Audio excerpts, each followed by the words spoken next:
bienvenue dans ce guide de Lacrimosa. Faut bien prononcer avec l'accent. Oh bordel de... J'ai le droit, c'est mes origines, ok? Bref, aujourd'hui les Sancho, je vais vous montrer comment jouer Lacrim dans le milieu, on l'appelle comme ça, oui. Et je vous le dis, en vrai, il y a beaucoup de gens qui font pas mal d'erreurs sur son build, sur ses teams, surtout ses teams, sur comment la jouer, sur ses rotations et tout. Et c'est normal, le personnage est quand même assez complexe, elle a beaucoup d'éléments dans son kit qui sont pas forcément évidents. Mais aujourd'hui, ne vous inquiétez pas, je vais bien tout vous résumer. Donc déjà, ce que vous devez savoir avec Lacrim, c'est qu'elle a des attaques basiques, mais différenciées en deux catégories. Vous avez les attaques basiques proches et les attaques basiques un peu distance moyenne. Donc on va commencer par les proches, donc là vous allez juste faire 5 attaques basiques, voilà. Elle va finir avec un gros coup qui fait pas mal de dégâts, ok. Et ensuite, comme vous le voyez, le jeu l'indique, quand vous appuyez sur cette petite touche qui se situe ici, vous allez changer de mode. Et là, cette fois-ci, on passera à un mode un peu mi-distance. Donc là, vous allez voir, mes attaques basiques ont bien changé. Voilà, et à la fin, elle fera une attaque comme ça. Alors, ce qu'il faut savoir avec cette attaque à la fin, c'est qu'elle est quand même assez lente. C'est-à-dire qu'en fait, le but sera de la dodge cancel. Donc, par exemple, ce qu'on va faire, ça va faire 1, 2, 3, 4, et là, on dodge, hop.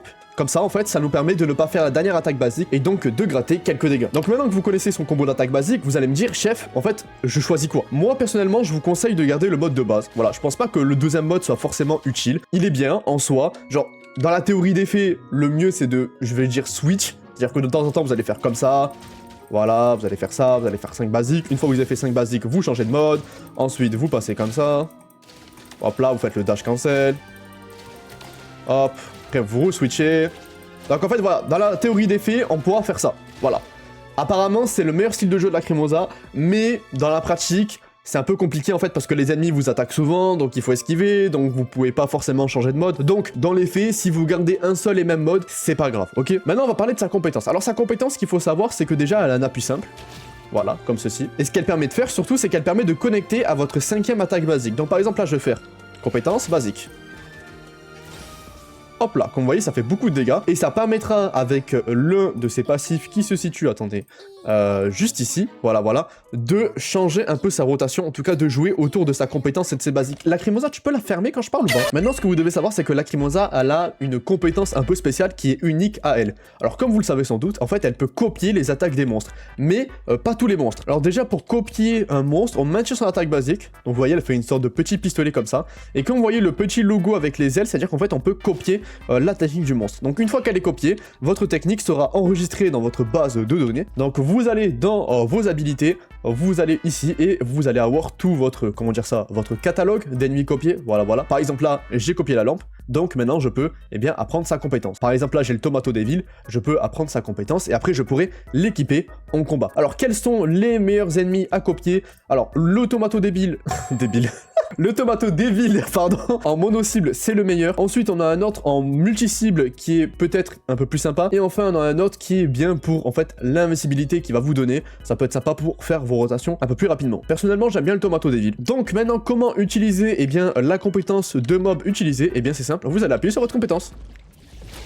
Boum, comme ceci. Alors, ce qu'il faut savoir, c'est que je vous conseille de switcher pendant l'animation, des attaques ennemies. Parce que, en fait, les animations sont celles de base. C'est pas les animations précises d'un ennemi. Vous n'avez pas le choix. C'est-à-dire qu'en fait, vous allez avoir tout le temps les animations qui sont un peu longues, qui font pas forcément le plus de damage. Donc, switcher pendant l'animation, c'est primordial. Comme ça, vous gagnez pas mal de temps. En plus de ça, Lacrimosa fera toujours son attaque. Ensuite, maintenant, on va avoir l'ultime. Alors, l'ultime, le jeu l'indique, là, en fait, il a deux formes. Donc, vous avez la forme, en attaque close et en attaque de loin, mais dans tous les cas c'est les mêmes damages, voilà. Donc on va le lancer, il va faire des dégâts, et enfin il est l'heure de parler de l'une des mécaniques les plus importantes de Lacrimosa, c'est les cumuls de cauchemar. Lacrimosa peut appliquer des dots avec quasiment l'entièreté de ses attaques, par exemple, je sais pas moi, sa compétence comme ça, son ultime va en appliquer 5, voilà. Ensuite, vous avez aussi ses basiques, qui vont en appliquer, vous avez aussi sa contre-esquive, donc quand vous esquivez et que vous attaquez, elle va en appliquer, alors ça en applique je sais plus combien, mais c'est très intéressant, hein, vu que les ennemis vous attaquent. Donc c'est pour ça qu'en fait Lacrimosa c'est un personnage qui veut rester longtemps sur le terrain, parce qu'en fait au plus elle va attaquer les ennemis, au plus elle va appliquer des dots, et donc au plus elle va faire des damages. Alors les dots,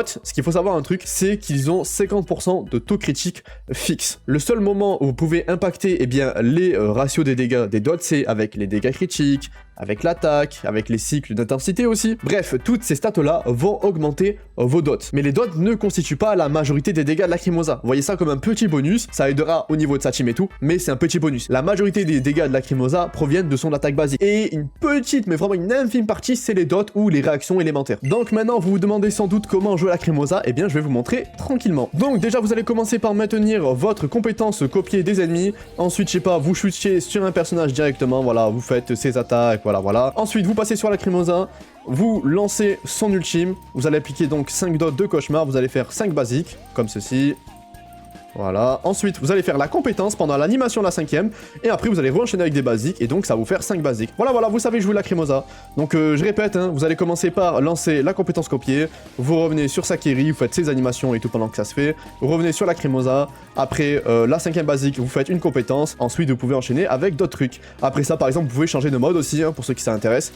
Voilà, vous changez de mode, vous faites 4 attaques basiques, vous dashez, 4 attaques basiques, vous dashez. C'est assez classique en vrai, il n'y a pas forcément de spécificité à connaître sur le gameplay de Lacrimosa. Retenez simplement que quand vous copiez un ennemi, il faut impérativement switcher, sinon voilà, l'animation se fait quand même comme vous le voyez. Sinon, ça sera en fait trop long au niveau de l'exécution si vous restez sur le terrain. Alors maintenant, je voulais parler des teams et des doublons du personnage. Pourquoi les deux ensemble? Parce qu'en fait, ils sont de mise. Vous ne pouvez pas construire une équipe de Lacrimosa sans savoir ses doublons. Donc c'est pour ça qu'on va en aborder. Mais avant même d'aborder les doublons de Lacrimosa, je n'ai pas parlé de son passif qui est hyper important et que beaucoup de gens vous ont vendu comme vraiment ultra fort. Alors sachez que ce passif, il a un gros souci. Déjà, certes, vous allez faire 400% de vos dégâts quand Discord va être proc, mais le problème c'est qu'il faut que Discord soit proc quand l'ennemi est déjà brisé. Réussir à timer votre rotation sur le fait que l'ennemi est brisé, ça peut être un peu compliqué, et surtout, timer Discord. Alors, Discord, hein, pour vous rappeler ce que c'est Discord, hein, c'est chaos, psyché et incantation, ok? Donc là, hein, je tiens bien, je précise, hein, quel personnage du jeu, actuellement, dans ces éléments-là, peuvent faire comme le personnage principal, et donc générer un cycle instantanément. Spoiler alert, personne. Voilà, donc réussir à proc Discord, genre, c'est-à-dire en fait 2 réactions pendant que l'ennemi est broken, mais bonne chance, c'est vraiment pas évident. Premier degré, ce n'est pas évident, et c'est un gros défaut de Lacrimosa, et justement, on va en parler. Alors non, je voulais pas l'enlever, chef. Son E6, eh bien, permet de corriger ça. Bon, là, c'est en chinois, me demandez pas pourquoi. Donc, je vous l'affiche à l'écran. En gros, ça permet de faire pratiquement le même effet que le MC. Donc, on va réussir à proc un cycle SPR hyper rapidement avec simplement sa compétence. Et donc, c'est pour ça que beaucoup vous conseillent de jouer Discord. Mais en E0, c'est compliqué. Premier degré, c'est compliqué. Par exemple, dans la meilleure team Discord, quand vous a vendu, eh bien, Lacrimosa, certes, sa génération de cycle, elle est quand même assez rapide, ça va, c'est pas ultra rapide, mais c'est au-dessus de la moyenne. Sakiri, bah, c'est pas ultra rapide, hein, je suis désolé. Agnel, c'est lent de fou. Et Daffodil, faut briser un peu, enfin, faut parer les ennemis, et tous les ennemis ne sont pas parables, donc c'est un peu compliqué. Donc en fait, déjà, pour la team Discord, c'est pas forcément évident. Et même si on fait des remplacements, par exemple, on met Fadja à la place de Agnel, bah, Fadja, sa génération de cycle, certes, elle est plus rapide, mais c'est pas non plus la folie. Et surtout, en fait, on perd en buff d'attaque, ce qui est un peu dommage. Donc, en E0, ce que je vous conseille, c'est de ne pas forcément partir en team Discord, parce que la team Discord est un peu plus dure à jouer, elle est un peu plus dure à timer, et vous n'allez pas forcément proc Discord tout le temps. Et surtout, Discord, je suis désolé, avec le passif de Lacrimosa, c'est même pas 10% de ses dégâts, quoi. Genre, pourquoi vous embêter à construire une équipe qui est pas ultra fonctionnelle à E0 pour au final ne pas faire plus de dégâts qu'une autre équipe? Donc c'est pour ça qu'en E0, je vous conseille de jouer Brûlure. Parce qu'en fait, Brûlure, ça va pouvoir appliquer des dots. Et Sakiri, comme on le sait, c'est le meilleur allié de Lacrimosa. Pourquoi c'est le meilleur allié? Parce qu'en fait, elle a un passif qui permet d'augmenter les dégâts des dots subis par les ennemis. Et Lacrimosa, on l'a vu qu'elle appliquait un dot. Donc en fait, de base, vous allez toujours jouer Lacrimosa, en fait, avec Sakiri. C'est quasiment obligatoire, en fait. Ok? Et en plus de ça, avec d'autres alliés, on va pouvoir maximiser le côté dot de Lacrimosa, et en plus ça va être 10 fois plus simple à jouer. Donc on va mettre par exemple Adler qui va pouvoir donc proc son passif beaucoup plus rapidement. On va pouvoir mettre aussi Baixiang, et là vous allez me dire mais Lacrimosa c'est une DPS, c'est pas une sub DPS, il y a aucun souci. Baixiang ici ça va être lui le sub DPS. En fait il va être joué pendant le temps mort de Lacrimosa, ce qui fait que en fait vous allez avoir un dual DPS qui est franchement sympa. Si vous n'avez pas Baixiang, il n'y a pas de problème. Cette fois-ci, je sais pas moi, vous mettez Agnel, voilà juste pour les buffs. Vous pouvez mettre aussi Daffodil, histoire d'avoir plus de break qui va être donné, d'avoir peut-être plus de réactions de cycle et tout, ce qui fait que oui, je vous le dis, à E0, la team Scorch, donc la team Brûlure, est meilleure que la team Discord. Dans mes tests, en tout cas, c'est le cas. Alors peut-être que je skill issu, mais je conçois que la team Brûlure est beaucoup plus simple à jouer et aussi plus efficace. Mais attention, comme je l'ai dit, si vous comptez investir dans les doublons de Lacrimosa, surtout la E6, eh bien, vous devez jouer Discord, ça y a aucun souci, Discord devient largement meilleur. On va maintenant aborder ces autres doublons. Alors, la E1 ça augmente les dégâts de cauchemar, ça c'est cool. La E2 ça augmente aussi les dommages Lacrimosa quand elle fait un support skill, bon c'est cool aussi, hein, c'est le petit dommage par-ci par-là. La E3 elle est intéressante, ça vous permet de déclencher les cumuls de cauchemar après la 5e attaque basique. C'est sympa, mais ça va encore mieux scaler en fait avec les autres doublons. Par exemple la 4e ça permet de prolonger cauchemar de 6 secondes, ça peut être très sympa, attention. Le 5e en gros ça permet de corriger un petit défaut. Alors j'en ai pas parlé, en fait quand un ennemi se soigne, ça va clear tous les cumuls de cauchemar. Et ça permet aussi de rajouter 200% de damage sur les HP de l'ennemi quand cauchemar est déclenché. En termes d'apport de damage personnel pour Lacrimosa, c'est le meilleur, mais en termes d'apport pour l'équipe, c'est la A6. En fait, je vous conseille A6, ensuite A5, ensuite A4, ensuite A3. Oui,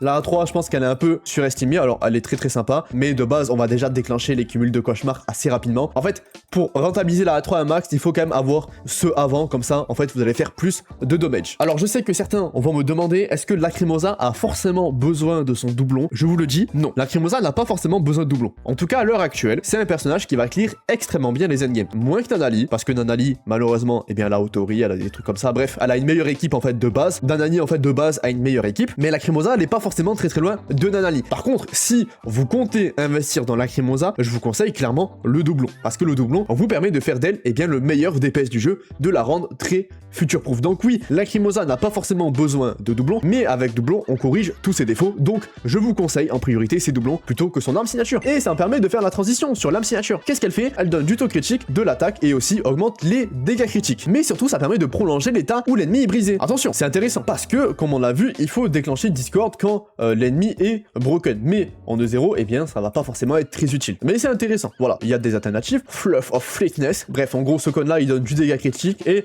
de l'attaque, ce qui est plutôt sympa. Et ensuite, vous avez le cône de Daffodil qui est aussi assez sympa pour les petites stats qu'il va apporter. Entre son arme signature et le reste, il y a quoi, 15-20% grand max de différence. L'arme est sympa, mais je pense pas qu'elle soit obligatoire non plus. Voilà. Oups, excusez-moi, j'ai oublié de parler de quelque chose de très important. Alors, au niveau du build de l'équipe, sachez que il faut changer un peu votre build. En fait, ce que vous devez savoir, c'est que quand vous jouez la team, eh bien, Discord ou même Dot, le plus intéressant serait en fait de partir sur une stat cycle d'intensité. Pourquoi ça? En fait, c'est pour augmenter, eh bien, les dégâts de brûlure et donc des dots. Que ça soit avec Sakiri ou même avec Aniel, de préférence, on partira plutôt sur une stat de cycle d'intensité, en tout cas pour gratter quelques dommages. Mais si Daffodil est dans l'équipe, où elle est cette Neuil, si Daffodil est dans l'équipe, ça sera plus intéressant de partir sur intensité de rupture. Tout simplement parce que bah elle va briser plus vite les ennemis et vous allez faire beaucoup plus de dommages. Surtout en fait si vous avez des doublons de Daffodil, dans ce cas-là, oui, même Sakiri et Aniel devront partir sur intensité de rupture pour gratter quelques dommages. Donc pensez un peu à modifier votre build,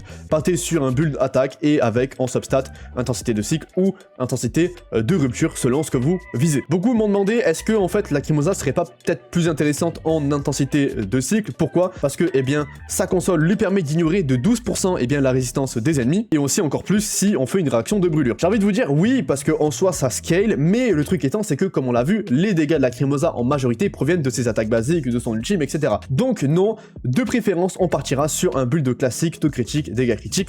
On ne partira pas sur intensité de rupture ni intensité de cycle avec Lacrimosa directement. C'est plus intéressant de les mettre sur les supports parce que de base ils ne font pas forcément de dégâts. En tout cas ils sont plus là pour buffer l'équipe comparé à Lacrimosa qui de base en tout cas a plus d'intérêt de partir en termes de crit, etc. Donc oui en termes de relique on partira sur le set Chaos comme ceci. Je vous mets à l'écran la meilleure disposition de modules comme ça vous vous trompez pas. Alors en termes de main stat qu'est-ce qu'on va choisir? On va partir soit sur auto critique ou dégâts critiques. Avec doublon il est peut-être plus intéressant de partir sur dégâts chaos ou dégâts critiques. Je vous conseille plus dégâts critiques et dégâts critiques comme on a vu ça scale avec ses dots. Le but sera d'obtenir un ratio de 1-2 donc 50% de taux critique avec 100% de dégâts critiques en tout cas au minimum. Si vous pouvez viser 60% de taux critique avec plus de 125 de dégâts critiques ça sera encore mieux. Maintenant qu'on a vu tout ce qui était aspect build, team, doublon et même kit, je vais parler eh bien de ses performances en endgame en comparant eh bien l'équipe brûlure et l'équipe Discord. Et d'ailleurs ça choque personne qu'un petit vampire comme ça est en plein soleil? Genre tout va bien?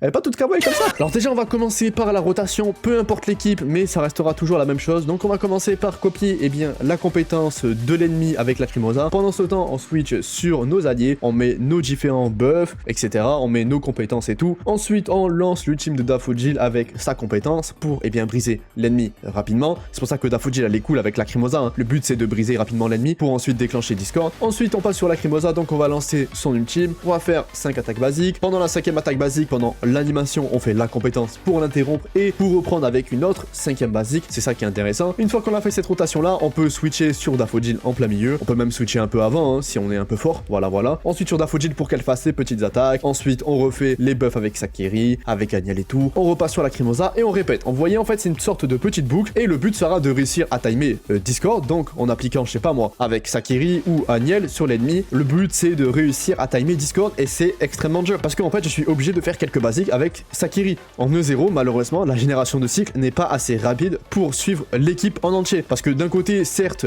on va briser rapidement l'ennemi avec Daffodil, mais si on remplace Daffodil, on perd des dégâts, et surtout, même si on remplace Daffodil, le vrai problème c'est que Lacrimosa va générer son cycle très rapidement, et donc en fait, si on passe de Lacrimosa, je sais pas moi, à Agnel, et bien dans ce cas-là, pour déclencher brûlure avec Sakiri, on va mettre beaucoup trop de temps. Donc vous voyez, en fait, il y a un petit problème au niveau Discord, c'est que pour timer Discord, on est obligé de sacrifier du temps de terrain sur Sakiri pour réussir à générer son cycle plus rapidement, ce qui est un peu dommage. C'est-à-dire qu'en fait, en faisant ça, on perd un peu de damage pour réussir à proquer Discord, pour qu'au final, Discord ne représente même pas une grosse partie des damages de Lacrimosa. Donc oui, je suis désolé, mais pour moi, Discord en 2-0, il y a trop de défauts pour vous recommander de jouer l'équipe comme ça, comme si de rien n'était. Alors, vous allez clear, si vraiment ça vous casse la tête de jouer brûlure, jouez Discord, mais je suis désolé, en 2-0, c'est pas très fonctionnel. Par contre, avec doublon, c'est broken. Donc vous allez générer Discord 2-3 fois très facilement, même quand l'ennemi n'est pas brisé en fait, vous allez tellement générer Discord, c'est n'importe quoi. Et Discord en fait, ça permet de base de réduire la robustesse de l'ennemi. Donc si vous arrivez à le proc de base avec le doublon, vous allez encore plus vite le proc derrière, bref, c'est n'importe quoi. Si vous avez son doublon, ça devient extrêmement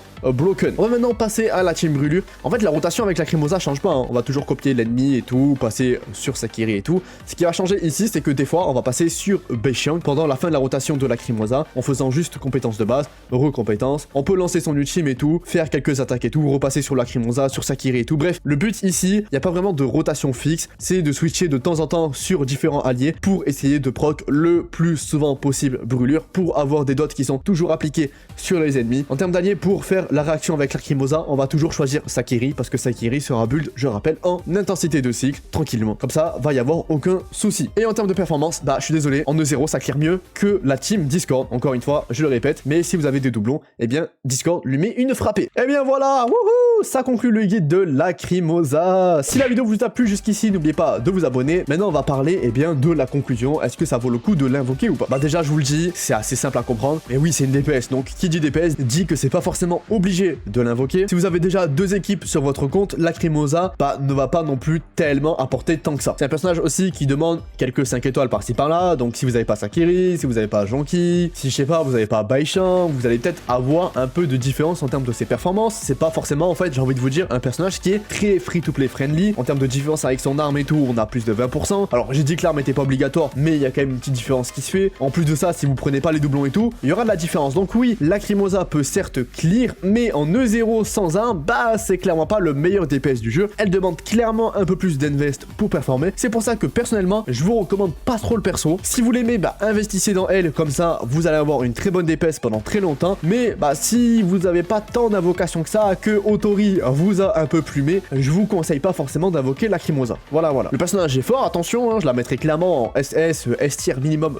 dans la tier list. C'est pas the DPS broken, c'est pas le DPS qu'il faut impérativement invoquer. Après, il y a un truc que j'ai pas parlé, c'est aussi son côté confort sur son exploration dans la ville, parce qu'en fait, elle peut voler, elle peut aussi avoir plus de récompenses de funds dans la banque et tout. C'est intéressant, tu vois, mais est-ce que ça vaut vraiment le coup de claquer toutes vos invocations et tout? Je ne pense pas. Bref, allez, je vous retiens pas plus longtemps. C'était le crapuleux. Ciao!